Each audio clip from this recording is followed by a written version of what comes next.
तो भाई बढ़ते हैं आइसोमेरिज्म में आगे और डिस्कस करते हैं कुछ और टॉपिक्स।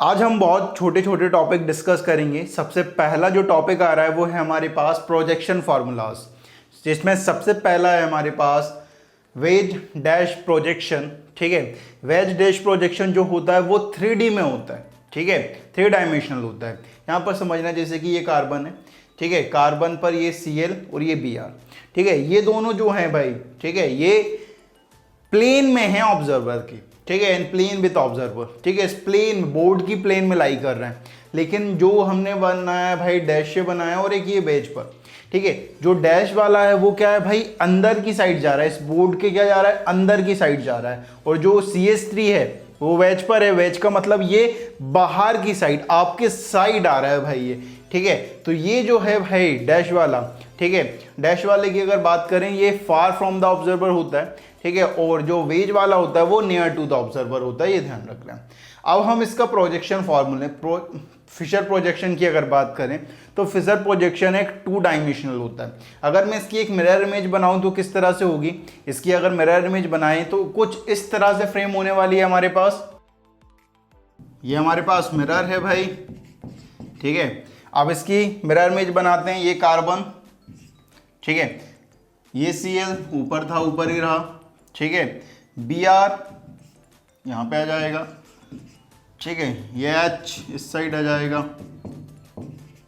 और जो Br है वो कुछ इस तरह से, ठीक है, ये इसकी मिरर इमेज बन जाएगी, ठीक है। ये कायरल सेंटर है भाई, ठीक है, इसकी मिरर इमेज है, नॉन सुपर इम्पोजेबल है, ठीक है, नॉन सुपर इम्पोजेबल मिरर, ये एक दूसरे के क्या होने वाले हैं एनेंशियोमर्स होने वाले हैं, ठीक है। अब फिशर प्रोजेक्शन की बात करते हैं कि अगर वेज डैश गिवन हो और हमें फिशर बनाना पड़े, ठीक है, फिशर 2D होता है, ठीक है, उसने सिर्फ 2 प्लेन की बात करता है, ठीक है। यहाँ पर अगर बात करें तो उसने बोला कि फिशर प्रोजेक्शन में कुछ इस तरह से होता है, ठीक है, एक वर्टिकल लाइन होती है और एक क्या होती है हॉरिजॉन्टल लाइन। ये क्या है हमारे पास हॉरिजॉन्टल वाला लाइन है भाई, ठीक है, और ये हमारे पास क्या है वर्टिकल वाला है, ठीक है।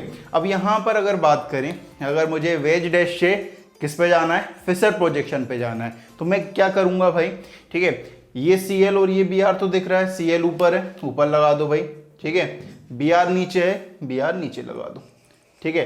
अब बात आती है इनकी कि वेज डैश वाले को कहाँ लगाएं। यहाँ से देखो भाई, यहाँ से देखता हूँ मैं H और CH3 को, यहाँ से देख रहा हूँ तो मुझे H किस साइड दिख रहा है भाई राइट हैंड साइड दिख रहा है, तो राइट हैंड साइड उठा के लगा दो भाई H, और जो CH3 है वो किस साइड आ जाएगा हमारे पास लेफ्ट हैंड साइड को, इस तरह से आ जाएगा,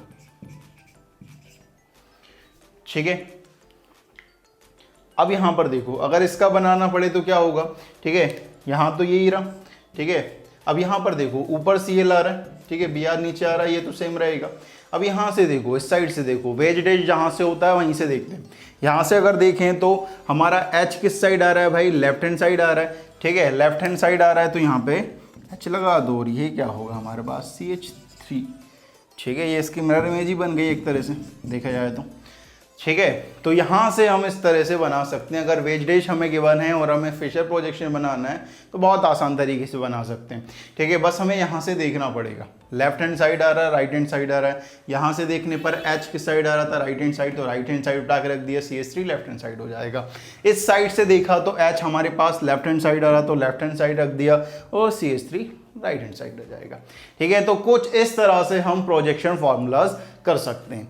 अब जो नया टॉपिक आ रहा है वो है हमारे पास nomenclature of chiral centre. Chiral centre का नोमेनक्लेचर की हम बात करेंगे, ठीक है। सबसे पहला जो नोमेनक्लेचर है वो है स्मॉल d और स्मॉल l, ठीक है। आपने देखा था कि जब PPL रोटेट हो रही थी क्लॉकवाइज तो उसे हमने कहा क्या कहा डेक्स्ट्रो रोटेटरी, ठीक है, और एंटी क्लॉकवाइज रोटेट हो रही तो उसने क्या कहा लीवो रोटेटरी, ठीक है।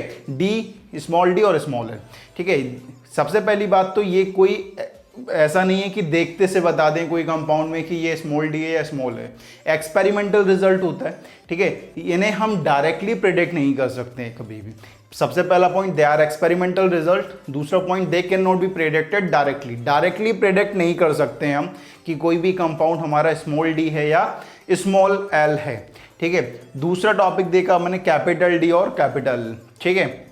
अब यहाँ पर समझना, कैपिटल डी और कैपिटल एल जो होता है वो एक रिलेटिव कॉन्फ़िगरेशन होती है, ठीक है। ग्लिसरल एल्डिहाइड के रेस्पेक्ट में हम लिखते हैं इसे, ठीक है। यहाँ पर अगर बात करें तो सबसे पहला पॉइंट आता है दे आर रिलेटिव कॉन्फ़िगरेशन होती है। दूसरा point they are return for carbohydrate, proteins and amino acid. Carbohydrate के लिए, प्रोटीन के लिए और अमीनो एसिड्स के लिए लिखी जाती हैं भाई, ठीक है। तीसरे पॉइंट की अगर बात करें, they are defined with respect to glyceraldehyde, glyceraldehyde के रेस्पेक्ट में डिफाइन करी जाती हैं, ठीक है।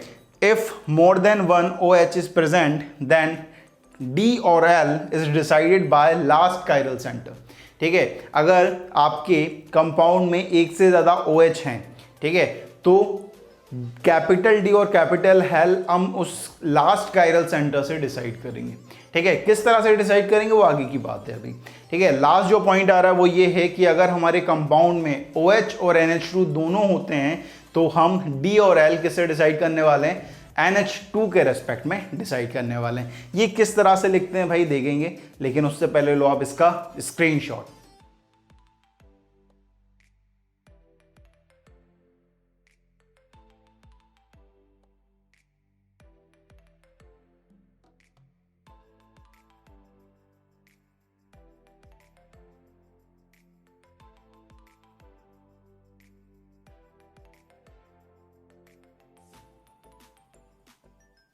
तो ले लिया है भाई आपने इसका स्क्रीनशॉट।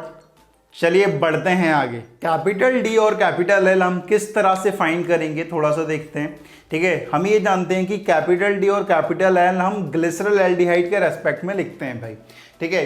यहाँ पर ये हमारा ग्लिसरल एल्डिहाइड है, ठीक है। इस ग्लिसरल एल्डिहाइड में इस कार्बन को अगर देखें तो इस कार्बन की 4 डिफरेंट वैलेंसीज होने वाली है। एक CHO, दूसरा CH2OH, तीसरा OH और चौथा H। मतलब ये हमारे लिए एक कायरल सेंटर है।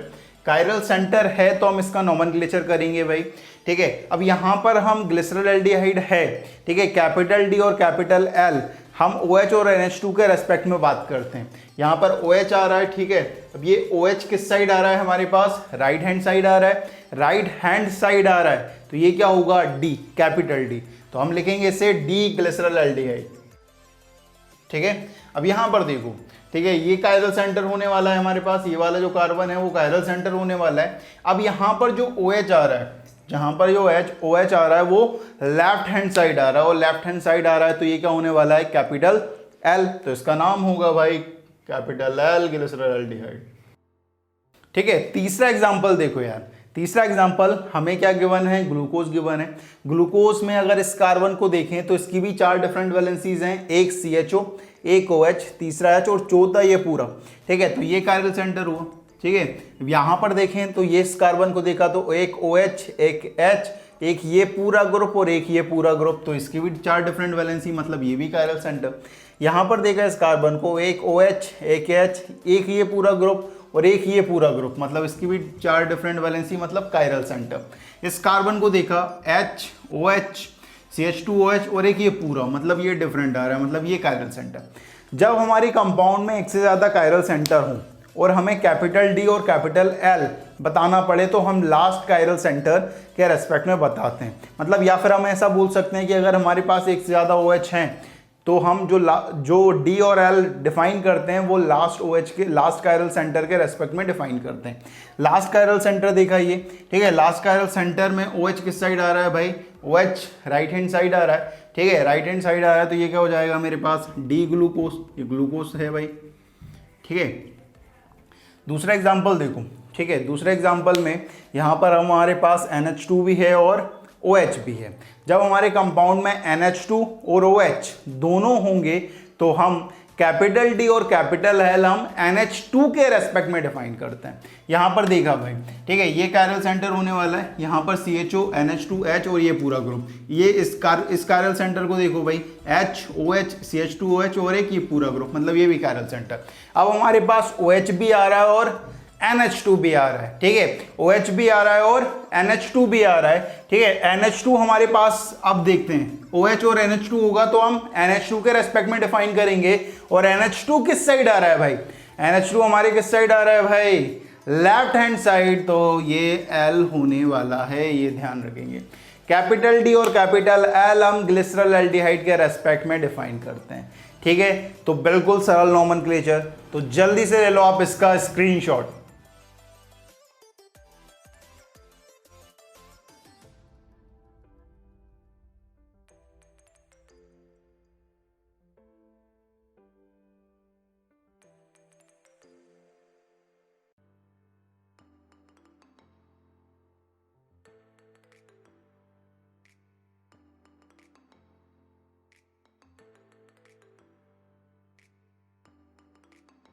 तो ले लिया है भाई आपने इसका स्क्रीनशॉट। तो इस वीडियो में बाबा जी की तरफ से इतना ही। जय हो।